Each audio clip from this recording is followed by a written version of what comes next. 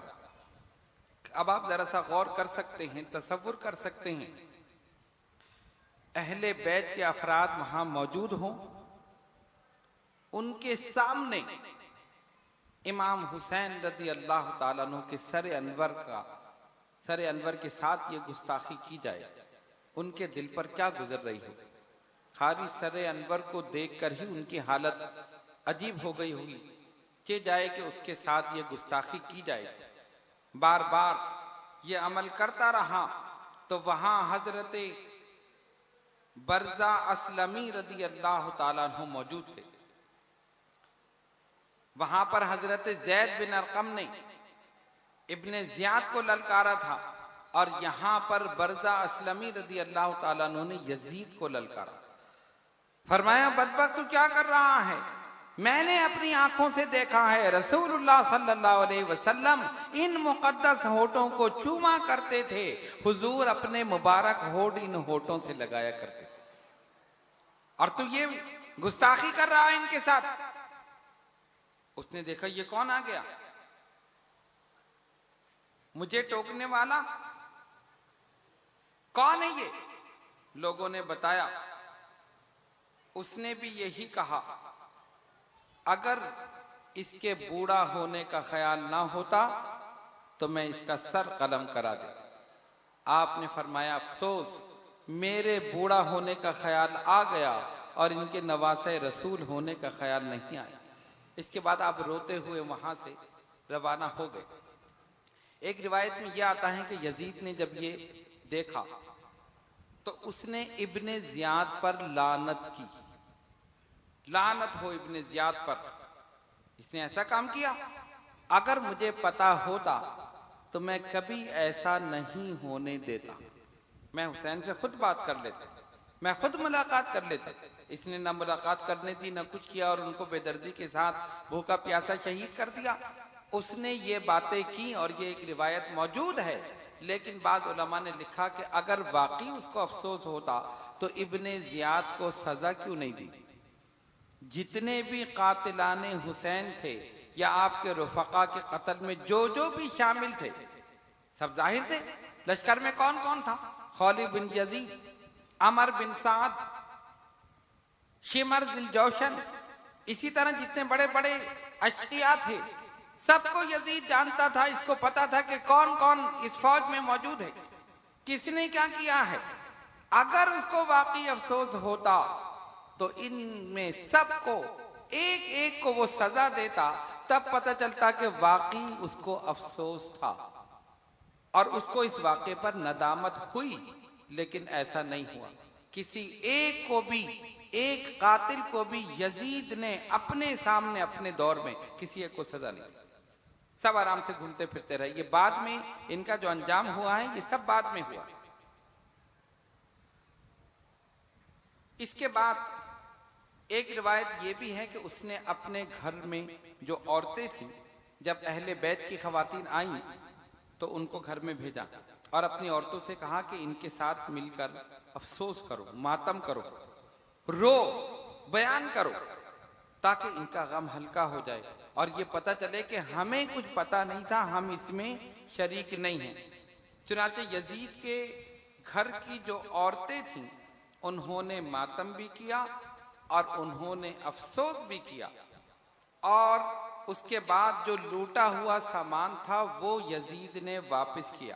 واپس اس طرح ہوا کہ جنہوں نے لوٹا وہ تو لوٹ لیا، لیکن اس نے یہ حکم دیا کہ جو جو چادریں یا جو جو چیزیں لوٹی گئی ہیں وہ نئی ان کو دے دی جائیں، تو وہ ان کو دے دی گئی اہل بیت۔ اس کے بعد ان سے ایک بدبخت سپاہی، اس کی فوج کا سپہ سالار یا جو بھی تھا وہ دربار میں موجود تھا، اس نے ایک اہل بیت میں ایک خاتون جن کا نام تھا فاطمہ، ان کو دیکھا اور یزید سے کہا کہ یہ لڑکی مجھے چاہیے۔ جیسے ہی سیدہ زینب نے دیکھا رضی اللہ تعالی عنہا، آپ نے فرمایا نہیں، یہ نہیں ہو سکتا، تجھے کوئی اختیار نہیں ہے کہ تو اس کو لے لے، نہ تجھے اختیار ہے نہ یزید کو اختیار۔ یزید نے جب اپنا نام سنا اس نے کہا یہ کیسے کہتی ہو، مجھے اختیار ہے۔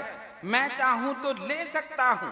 آپ نے فرمایا خدا کی قسم تو نہیں لے سکتا، اللہ نے تجھے اختیار ہی نہیں دیا ہے الا یہ کہ تو ہماری ملت سے خارج ہو جا، یعنی تو اسلام کو چھوڑ دے تب لے سکتا ہے، ورنہ نہیں لے سکتا۔ اللہ نے اس پر کچھ رعب غالب کیا، کچھ دیر خاموش رہا اور اس کے بعد اس نے اس سپاہی کو ڈانٹ کر بٹھا دیا۔ پھر اس نے گستاخی کی اور جب اس کو پتہ چلا پوچھا یہ کون ہے؟ لوگوں نے کہا یہ حسین کی بہن ہے سیدہ زینب رضی اللہ تعالیٰ عنہ۔ دیکھا اللہ نے تمہارے بھائی کے ساتھ کیا کیا، کیسا اس نے حشر کیا ہے، ہمیں اس نے عزت دی، ہمیں فتح دی اور ان کو ذلیل کر دیا۔ آپ نے فرمایا یہ وقت بتائے گا کہ کس کو عزت ملی اور کون ذلیل ہوا ہے۔ ان کے لیے شہادت مقدر تھی، ان کو شہادت مل گئی اور وہ شہادت کے عظیم منصب پر فائز ہو کر جنت الفردوس میں پہنچ گئے۔ قیامت کا دن ہوگا، ایک طرف حسین ہوں گے اور ایک طرف تو ہوگا۔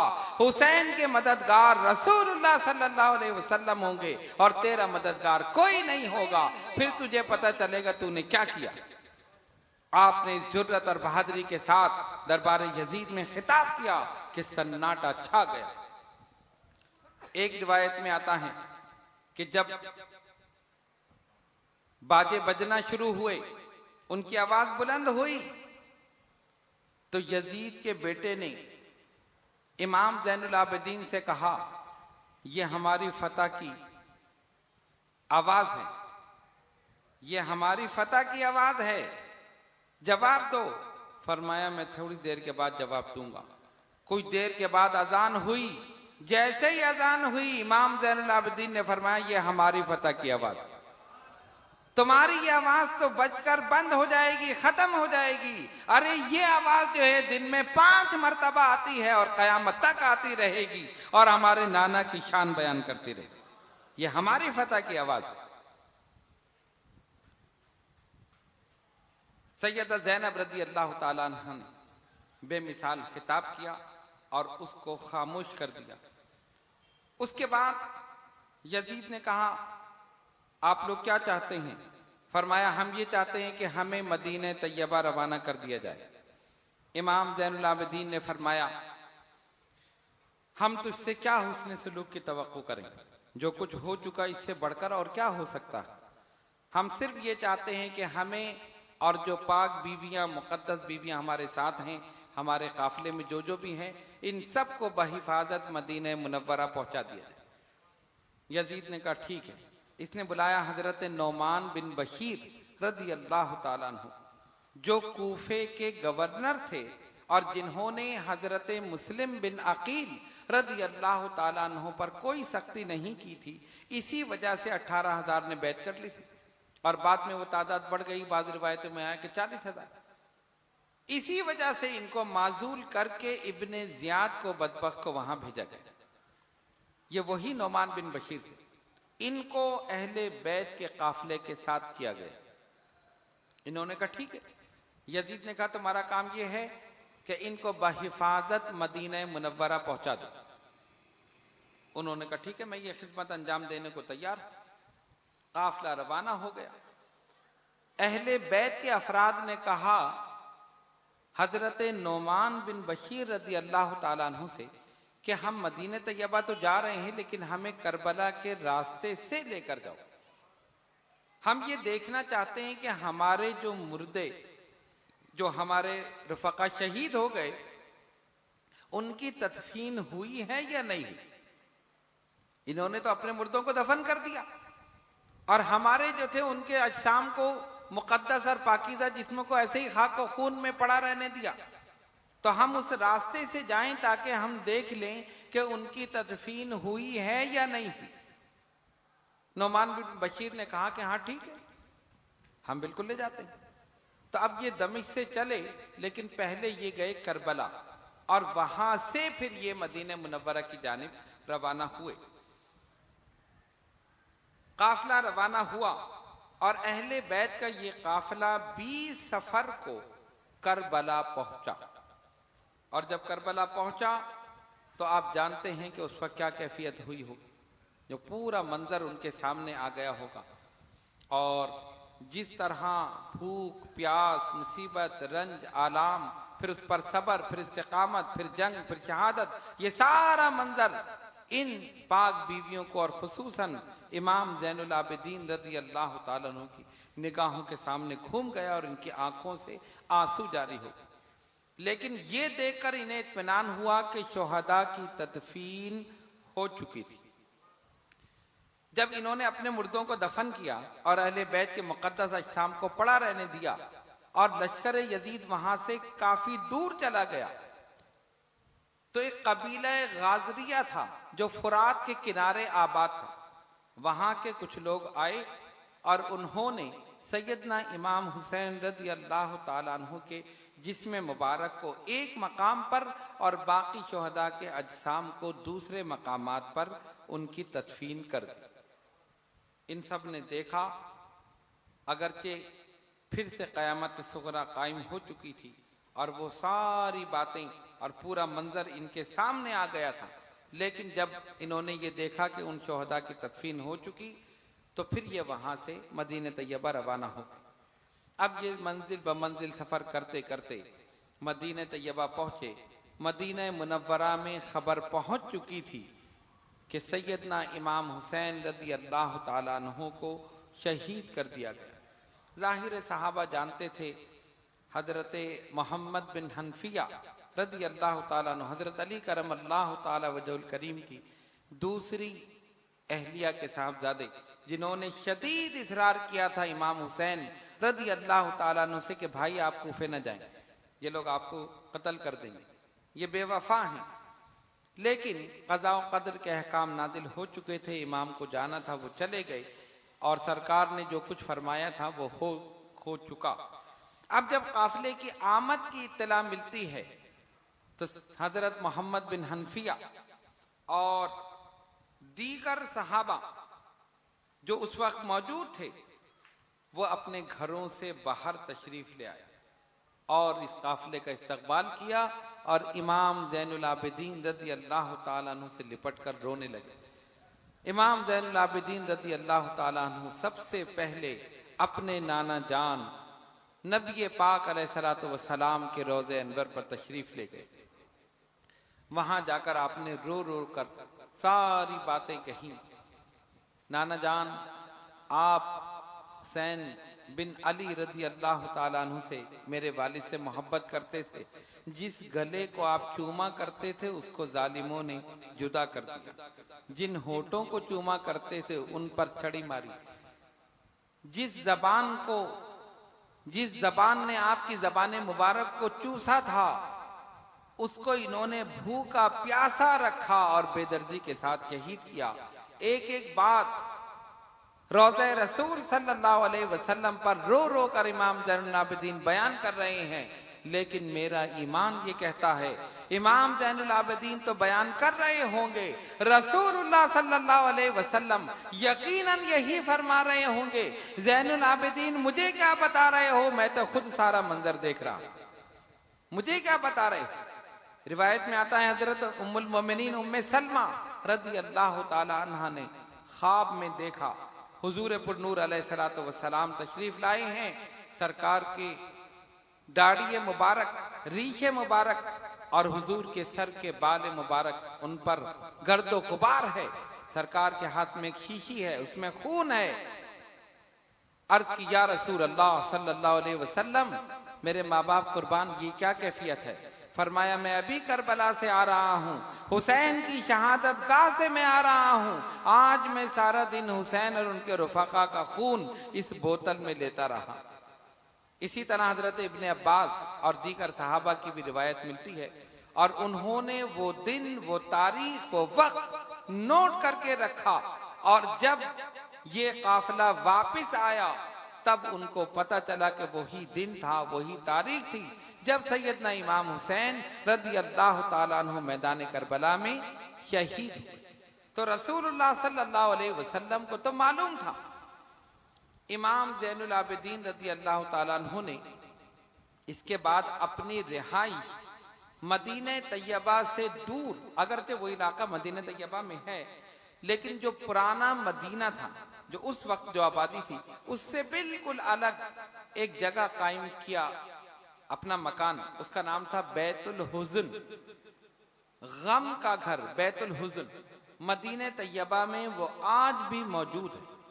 اسی سال ہم نے اس گھر کی زیارت کی، اس کی دیواریں تقریباً گر چکی ہیں، لیکن محکمہ آثار قدیمہ نے اس کے گرد ایک گریل سی لگا دی، اس وجہ سے وہ محفوظ ہے، ورنہ یہ حکومت تو اسے بھی ختم کر دیتی۔ آثار قدیمہ نے ایک بورڈ لگا دیا تو اس کا نام ہے بیت الحزن۔ وہاں پر امام زین العابدین رضی اللہ تعالیٰ عنہ نے اپنا مسکن بنایا، اپنا مقام بنایا، اپنا گھر بنایا۔ لوگوں سے زیادہ ملتے جلتے نہیں تھے، کثرت سے روزہ رکھتے تھے، اور جب افطار کے وقت پانی یا کھانا آتا تھا تو اس کو دیکھ کر روتے تھے۔ یہی وہ پانی ہے جس کو میرے بھائی علی اکبر ترس گئے، یہی وہ پانی ہے جس کے لیے علی اصغر نے اپنی جان دے دی، یہی وہ پانی ہے جو میرے بابا جان اور ان کے رفقا کو میسر نہیں آیا۔ آپ کے صاحبزادے نے ایک دن آپ سے پوچھا کہ میں نے آپ کو کبھی ہنستے ہوئے نہیں دیکھا۔ لوگ ہنستے ہیں، مسکراتے ہیں، ہنسی مذاق کرتے ہیں، لیکن بابا جان میں نے پوری زندگی میں آپ کو کبھی ہنستے ہوئے نہیں دیکھا۔ فرمایا بیٹا ان آنکھوں نے کربلا کا نقشہ دیکھا ہے، اگر تم بھی وہ نقشہ دیکھ لیتے تو تم بھی ساری عمر ہنسنا ہی بھول جاتے۔ جیسا ظلم اور بربریت وہاں پر ہوئی، اور جس طرح فاطمہ الزہرا کے لہلہاتے ہوئے پھولوں کو کاٹ کر رکھ دیا گیا اور خاک و خون میں تڑپا دیا گیا۔ یہ قافلہ پہنچا اور سب کو پتہ چل گیا، خبریں تو پہلے ہی پہنچ چکی تھی کہ اتنا بڑا واقعہ ہو گیا، شہزادہ رسول کو بے دردی کے ساتھ شہید کر دیا گیا۔ اب یزید کو فکر ہوئی، ظاہر جہاں خبر پہنچی بغاوت ہو گئی، کہ صرف بیعت کی وجہ سے، صرف اس وجہ سے کہ بیعت نہیں کی انہوں نے ان کو شہید کر دیا، ان کے رفقا کو شہید کر دیا، اور بھوکا پیاسا بے دردی کے ساتھ بغاوت شروع ہو گئی۔ ادھر مکے میں عبداللہ ابن زبیر رضی اللہ تعالیٰ عنہ وہاں پہنچے، آپ نے اپنی خلافت کا اعلان کر دیا، لوگوں نے آ کر آپ کے ہاتھ پہ بیعت کر لی۔ یزید کے جو عمال تھے، امراء تھے، ان کو مکے سے نکال دیا۔ مکے میں عبداللہ ابن زبیر نے اپنی حکومت قائم کر لی، خلافت۔ اس واقعے کے بعد ادھر مدینے میں بغاوت شروع ہو گئی۔ جب یہ خبر پہنچی تو اس نے کیا کیا، مسلم بن عقبہ کو بلایا اور کہا کہ تم ایک لشکر لے کر جاؤ، مدینہ طیبہ کا محاصرہ کرنا، ان سے کہو کہ وہ میری بیعت کریں، اگر وہ سب تیار ہو جائیں تو محاصرہ ختم کر دو، اور اگر نہ تیار ہوں تو پھر جو چاہو ان کے ساتھ سلوک کرو، تمہارے لیے مدینہ مباح ہے، یعنی جو چاہو ان کے ساتھ لوٹ مار قتل و غارت گری جو چاہو کر سکتے ہو، جو کر سکتے ہو کر لو۔ مسلم بن عقبہ نے کہا میں تو بیمار ہوں، اس نے کہا بیمار ہوں لیکن تم سے بہتر یہ کام اور کوئی نہیں کر سکتا۔ مسلم بن عقبہ 20,000 کا لشکر لے کر مدینے کی جانب روانہ ہو گئے۔ جب یہ بدبخت انسان وہاں پہنچا، اس نے پہلے محاصرہ کیا اور بیعت کے لیے کہا۔ ظاہر ہے ایسی صورت میں بیعت تو ناممکن تھی، اگر امام علی مقام موجود ہوتے تو بات الگ تھی، ان کو بے دردی کے ساتھ شہید کیا، ان کے رفقا کو ان کا مال لوٹا، ساری چیزیں ہونے کے بعد پھر بیعت کا مطالبہ، یہ تو ناممکن تھا، ہو ہی نہیں سکتا، سب نے انکار کر دیا۔ پھر اس کی فوجیں یعنی جو یزید کی فوجیں تھیں، مسلم بن عقبہ کی سربراہی میں سپہ سالاری میں مدینہ طیبہ میں داخل ہو، اور اس کے بعد انہوں نے کیا کیا جس کو بیان کرتے ہوئے بھی شرم آتی ہے۔ کافی تعداد میں صحابہ کو بے دردی سے شہید کیا، تابعین کو شہید کیا۔ حضور علیہ الصلوۃ والسلام کے صحابہ، حضور کی محفل میں مجلس میں رہنے والے، ان کی داڑیاں کھینچی گئیں، بے دردی کے ساتھ شہید کیا گیا، ان کی پاکیزہ عورتوں کی بے حرمتی کی گئی، ان کے مکانات کو لوٹ لیا گیا، یہاں تک کہ مسجد نبوی میں فوج نے اپنے گھوڑے باندھ دی۔